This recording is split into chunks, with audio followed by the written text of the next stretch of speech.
ప్రియమైనటువంటి Bible college స్టూడెంట్స్కు వందనములు. Beloved Bible College students, we greet you. మనం ఈ సమయంలో మత్తయి సువార్త 21వ అధ్యాయము 1 నుండి 12 వరకు మనం నేర్చుకుందాం. Let's learn from Matthew chapter 21, 1 to 12 we'll read. ఇక్కడ మరి యేసు ప్రభు సిలువ వేయబడక ముందు ఆయన యెరూషలేమును దర్శించటానికి వెళ్ళాడు.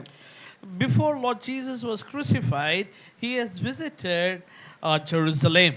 యేసు ప్రభు సిలువ వేయబడక పూర్వము ఒక గాడిద పిల్లను ఎక్కి యెరూషలేము దేవాలయమునకు వెళ్ళినట్లు మనం చూస్తాం. We see Jesus Christ has gone to Jerusalem, taking as a vehicle, and he has gone to Jerusalem. ఈ సందర్భములో మూడు విషయములు మనము ధ్యానం చేసుకుందాం. We see three things here what the Lord has done. Number 1, యేసు ప్రభు ఎందుకు యెరూషలేము దేవాలయానికి వెళ్ళాడు? Firstly, we'll see why Jesus Christ has gone to Jerusalem. రెండవది, ఆయన ఏ విధముగా వెళ్ళాడు? And secondly, we'll see how the Lord has gone to Jerusalem. మూడవది, యేసు ప్రభువును ప్రజలు ఏ విధంగా చేర్చుకున్నారు? And thirdly, we'll see how people received Jesus Christ. We will see. ఆయన ఎందుకు యెరూషలేమునకు వెళ్ళెను? Firstly, why he has gone to Jerusalem. ఆయన ఈ భూమి మీద నుండి వెళ్ళక పూర్వము సిలువ వేయబడక ముందు ఆయన దేవాలయమును శుద్ధి చేయటానికి వెళ్ళాడు. Before he was crucified, Jesus Christ has gone to Jerusalem temple to cleanse it. దేవాలయము అనగా యెరూషలేములో ఉన్న దేవాలయము అది వ్యాపారపు టిల్లుగా మార్చబడి ఉండెను అని ఉంది. And we see the temple was turned as a merchandise they were doing in the temple of the Lord. మత్తయి సువార్త 21వ అధ్యాయం 13వ వచనములో రాయబడి ఉంది, అది దొంగల గుహగా ఆయను. And the word of God very clearly says they have made it as a den of thieves. మొదటి కొరింథీ 6వ అధ్యాయం 19వ వచనములో ఏముందంటే అది దేవుని ఆలయము, అది దేవుని ఆరాధించే స్థలము అది. And in 1 Corinthians we see how that place is the temple of the Lord. అది ప్రార్థనా స్థలముగా ఉండవలసింది. That has to be a praying place. అది దొంగల గుహగా ఆయను. But it has turned into a lion's den. అందుకొరకే యేసు ప్రభు ఆయన సిలువ వేయబడక ముందు యెరూషలేములోనికి వెళ్ళి, So it has become a den of thieves. So that's the reason to cleanse. Jesus Christ has gone to Jerusalem. ఆయన దొంగలను వ్యాపారపు దొంగలను పడద్రోసి దానిని మందిరముగా మార్చటానికి యెరూషలేముకు వెళ్ళాడు. Why he has gone to Jerusalem? Because he wants to cleanse it, and he wants to chase away all the thieves, and he wants to turn it as a house of prayer. ఆయన యెరూషలేముకు వెళుతున్నప్పుడు, And as he is going to Jerusalem, 21 మత్తయి సువార్త 19వ వచనములో, and in Matthew 21 verse 19, ఆయన దారిలో వెళ్తుండగా అంజూరపు చెట్టు ఒకటి కనబడింది. as he was going on the way, he saw a fig tree. అది అంజూరపు చెట్టును దారిలోనే దాన్ని శపించినట్టుగా మనం చూస్తాం. And we see Jesus Christ, he has cursed that tree and it is got withered. ఏలయనగా దాని యందు ఆకులు మాత్రమే ఉన్నాయి. But why Jesus cursed that fig tree? Because he just saw only the leaves were there to that tree. అంజూరపు చెట్టు అనగా యూద జనాంగానికి సాదృశ్యంగా ఉంది. The fig tree is it symbolizes the people of Judah. ఆ అంజూరపు చెట్టుకు ఆకులు అనే ఆచారములు ఉన్నవి గాని, and to the fig tree they have leaves, that is like a tradition. వారిలో ఫలములు లేవు. And in them there is no fruit. అందువలన యూద జనాంగమును శపించటానికి, So that's the reason that is a cause why he has cursed, and the people there, they were not fruitful. వారు క్రీస్తు శకము అనగా 70వ సంవత్సరంలో, And in the year of the Lord, in 70th year, Titus అనే ఆ యొక్క మరి రాజు ద్వారా అది మరి దండయాత్ర చేసి దానిని మొత్తము పాడు చేశాడు. And Titus, the Roman emperor, has made it as a desolate and conquering that. అయితే యేసు ప్రభు చెప్పినట్లు అంజూరపు చెట్టు మరలా చిగురించును అని ఉంది. And we know Jesus Christ was saying the fig tree will again blossom again. మత్తయి సువార్త 24వ అధ్యాయం 32వ వచనములో In Matthew chapter 24 and 32, ఈ 72వ సంవత్సరములో టైటస్ అనే ఆ రాజు ద్వారా యెరూషలేము అనగా యూద జనాంగమును ధ్వంసం చేసిన తర్వాత and when Titus the emperor has made it a desolation and made the entire the land as a curse, and after that మత్తయి సువార్త 24:32వ వచనములో and in Matthew chapter 24 verse 32, అంజూరపు చెట్టు చిగురించింది and the fig tree blossomed again. అంటే అర్థం ఏంటంటే మరలా యూదులు 1948లో ఇశ్రాయేలు అనే పేరుతో చిగురించును. And in 1948 again Israelites have blossomed again once again as a nation. అప్పటి నుండి యెరూషలేము అనగా యూదా జనాంగము రాజ్యము కట్టబడింది. From that day onwards Jerusalem, Judah has been constructed again. ఆయన లేఖనములు నెరవేర్చబడడానికి ఆయన మరి యెరూషలేమునకు వెళ్ళినట్లుగా చూస్తాం.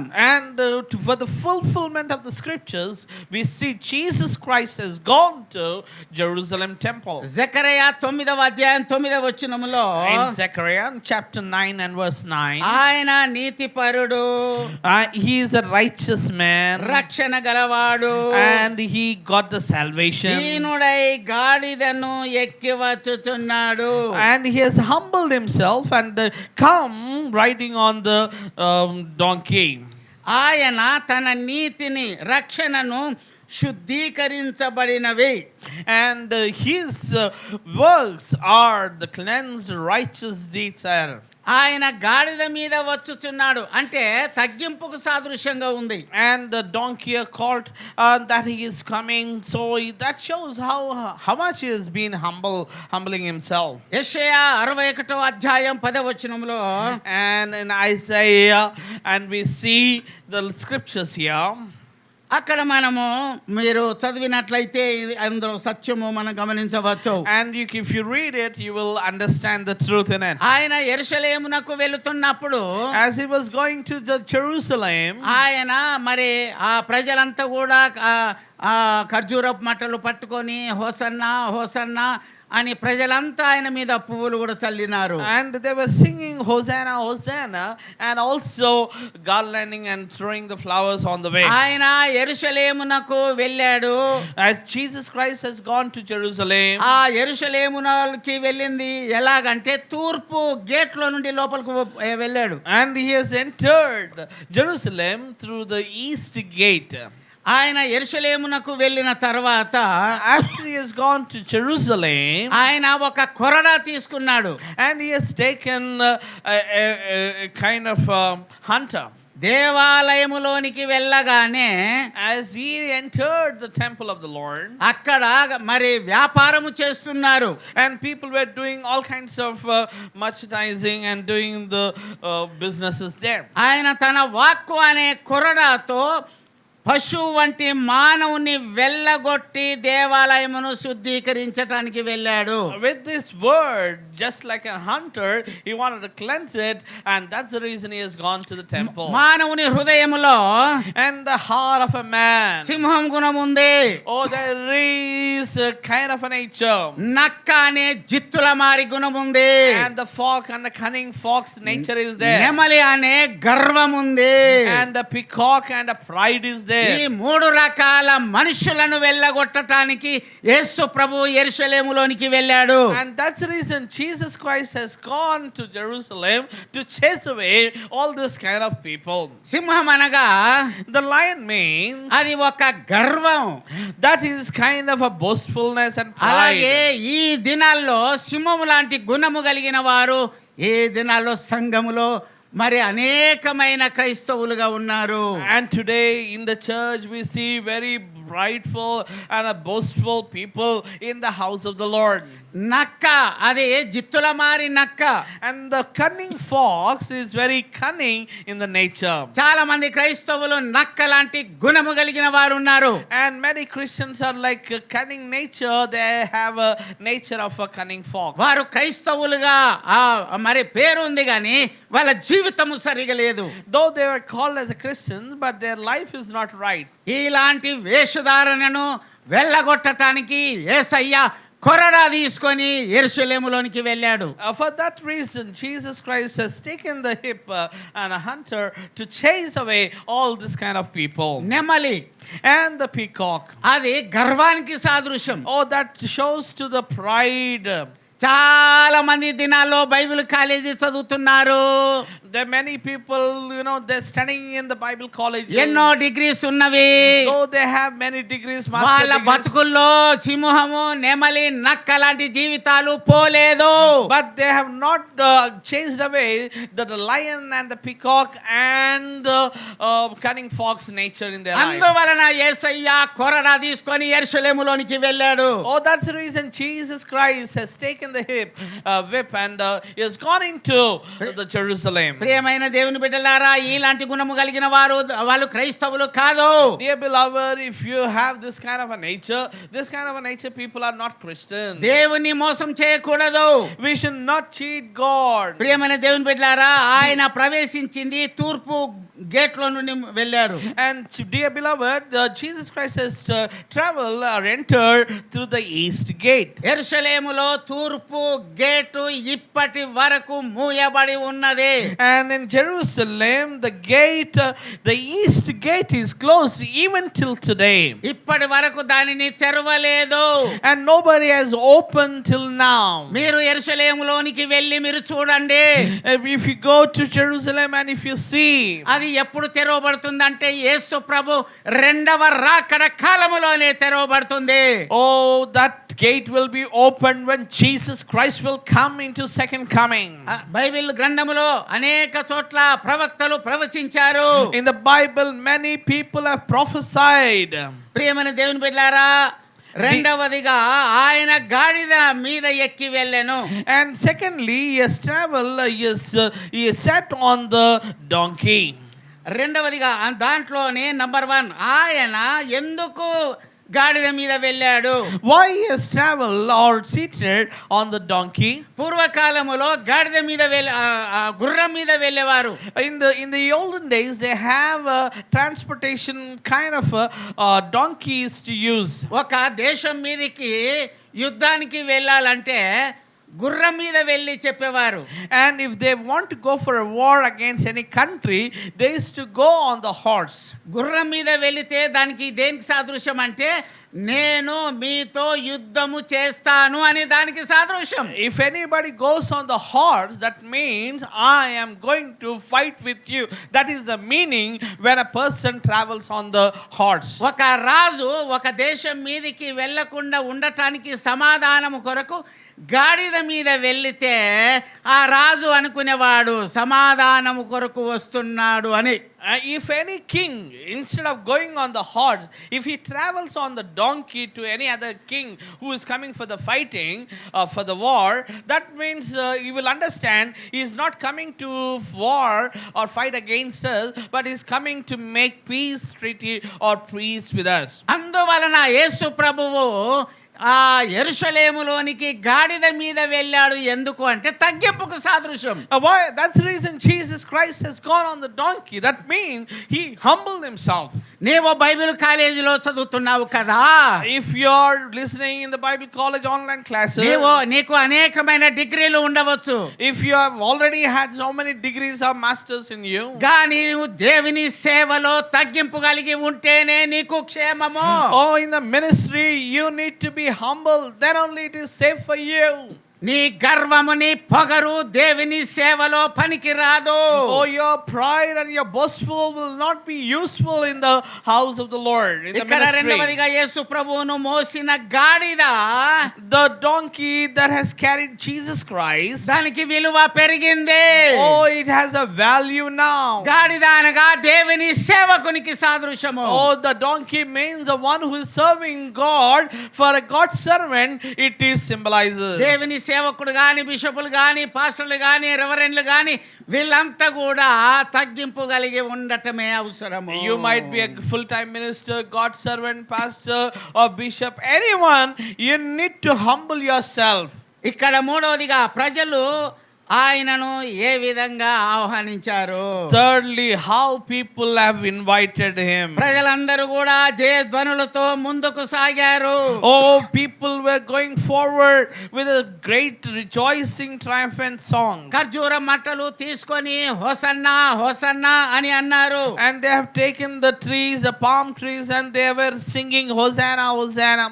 అయితే యేసు ప్రభు గాడిద మీద ఎక్కి కూర్చోగానే, The moment Jesus Christ sat on the donkey, ఆ గాడిద పిల్ల మీద కూర్చోగానే ప్రజలందరూ కూడా విలువ కలిగిన వస్త్రములు దారి పొడుగున పరిచారు. and people started spreading their clothes and the palm branches throughout the journey. ఇప్పుడు గాడిద ఆ వస్త్రాల మీద గాడిద నడిచిందా లేక యేసు ప్రభు నడిచాడా? Now you tell us, did Jesus Christ walked on the clothes or the donkey walked on the clothes? గాడిదనే నడిచింది. Oh, the donkey has walked on the clothes. గాడిద అనగా దేవుని సేవకునికి సాదృశ్యము. The donkey means it symbolizes God's servant. అది తగ్గింపుకు సాదృశ్యము. That you need to humble yourself. ఐదవదిగా పరిశుద్ధ పట్టణమైన యెరూషలేము వీధుల్లోనికి నడిచింది. And the holy city, it was walking. అలాగే నీవు కూడా యేసు ప్రభువును కలిగి ఉంటే, If you have Jesus Christ in your life, గాడిదకు వచ్చిన ఘనత నీకు నాకు వస్తుంది. the honor that the donkey has received, you and I will also receive. యేసును నీ హృదయములో అనే సింహమును ఉన్న ఎడల దానికి విలువ లేదు. Oh, okay, if you think I am a lion and if you don't humble yourself, there is no value in it. నీకు ఘనత ఎప్పుడు వస్తుందంటే గాడిద లాంటి స్వభావం తగ్గింపుకు సాదృశ్యంగా ఉంది. Oh, when you will get the honor, when you humble yourself like a donkey, then you will have the honor. మూడవదిగా దేవాలయం దగ్గరకు వచ్చిన వారందరూ కూడా స్వస్థత పొందినారు. And thirdly, those who have come to the temple of the Lord, they have received their healing. మత్తయి సువార్త 21వ అధ్యాయం 14వ వచనంలో క్లియర్ గా ఉంది. Matthew chapter 21 verse 14, it is very clearly said. ఇక్కడ నంబర్ 1 ప్రజలు జయధ్వనులు పలికిరి అని ఉంది 9వ వచనములో. And in 9th verse we see people were singing, multitudes were singing and making cried and singing and saying. మరి 21వ అధ్యాయం 10వ వచనములో చాలా మంది ఈయన ఎవరబ్బా అని అనుకుంటున్నారు. And in 21st verse many people were thinking, who is this such a great personality? మూడవదిగా నజరేతు వాడైన ప్రవక్త అని కొందరు అనుకున్నారు. And some people were calling him, he is a prophet from Nazareth. అక్కడున్న ఆ యూదా పిల్లలంతా కూడా ఆయనకు స్తోత్రము చేసి, And all the people of Judah, they were praising God. ఈ జనాలు అక్కడికి రావటం వలన, And when the people have come there, ప్రధాన యాజకులు శాస్త్రులు కోపముతో మండిపడ్డట్టు 15వ వచనములో ఉంది. and 15th verse we'll see all the priests and the high priests, they were angered, they got furious because many multitude were following Jesus Christ. ఇక్కడ మరి ఆ ప్రధాన యాజకులు ఆ మందిరములో ఉన్న నాయకులు అందరూ కూడా ఏమనుకుంటున్నారంటే ఈయన ఎవరో అని చెప్పి ఆయనను తొందర చేయడానికి వచ్చారు. And people who were there, they were all thought, who is this man, such a great personality? అప్పుడు అన్నారు, ఎవరయ్యా నువ్వు అని అడిగారు. And they asked him, who are you? ఆయన కరెక్ట్ గా వారికి జవాబు ఇచ్చాడు. And immediately he gave them a right answer to them. ప్రియమైన దేవుని బిడ్డలారా, యేసు ప్రభువు ఆయన చివరి ప్రయాణము యెరూషలేములో దేవాలయంలోనికి వెళ్ళిందే. And the last journey of Jesus Christ, that he has traveled a journey to temple. ఆయన ఈ ప్రజలు చేత పట్టుకొని ఉన్న మట్టలు, And they were holding the palm trees. ఆయన భూలోక యాత్ర ముగించుకొని And he has completed his journey on the సిలువ earth. వేయబడి And he was crucified on the cross. సాతానును ఓడించి And he has overcome the Satan. సాతాను యొక్క తలను చితకగొట్టాడు. And he has crushed the head of the Satan. ప్రియమైన దేవుని బిడ్డలారా, ప్రభువైన యేసుక్రీస్తుకు మనము చాలా జాగ్రత్తగా దైవ చిత్తానుసారంగా జీవించాలి. Oh dear beloved, we need to live according to the word of God. దేవుడి వాక్యమును దీవించును గాక. May the Lord bless the word of God.